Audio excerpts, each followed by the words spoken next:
ಬೀದರ್ ಜಿಲ್ಲೆ ಭಾಲ್ಕಿ ತಾಲೂಕಿನ ನಿಟ್ಟೂರ್ ಗ್ರಾಮದಿಂದ ಶ್ರೀ ಕ್ಷೇತ್ರ ಕೇತಕಿ ಸಂಗಮೇಶ್ವರ ಜರಾ ಸಂಗಮದವರೆಗೆ 20ನೇ ವರ್ಷದ ಪಾದಯಾತ್ರೆಯನ್ನು ಭಕ್ತಿ ಭಾವದಿಂದ ಹಮ್ಮಿಕೊಳ್ಳಲಾಯಿತು. ಪ್ರತಿ ವರ್ಷದಂತೆ ಈ ವರ್ಷವೂ ಆಗಸ್ಟ್ 22ರಂದು ನಡೆದ ಪಾದಯಾತ್ರೆಯಲ್ಲಿ ಗ್ರಾಮದ ಭಕ್ತರು ಶ್ರದ್ಧಾ ಭಕ್ತಿಯಿಂದ ಪಾಲ್ಗೊಂಡರು. ಕಳೆದ 20 ವರ್ಷಗಳಿಂದ ನಿರಂತರವಾಗಿ ನಡೆಯುತ್ತಿರುವ ಈ ಪಾದಯಾತ್ರೆಯು ಗ್ರಾಮದ ಧಾರ್ಮಿಕ ಪರಂಪರೆಯ ಪ್ರತೀಕವಾಗಿದ್ದು, ಶ್ರಾವಣ ಮಾಸದ 2ನೇ ಸೋಮವಾರದಂದು ಶ್ರೀ ಕ್ಷೇತ್ರ ಕೇತಕಿ ಸಂಗಮೇಶ್ವರ ಜರಾ ಸಂಗಮವನ್ನು ತಲುಪಲಿದೆ.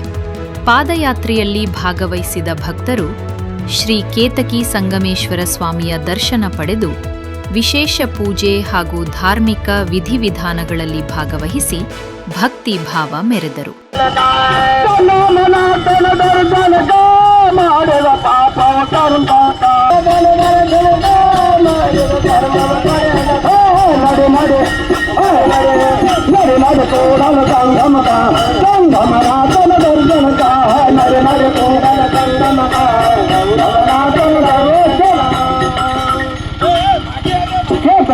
ಸಂದೇಶ್ವರ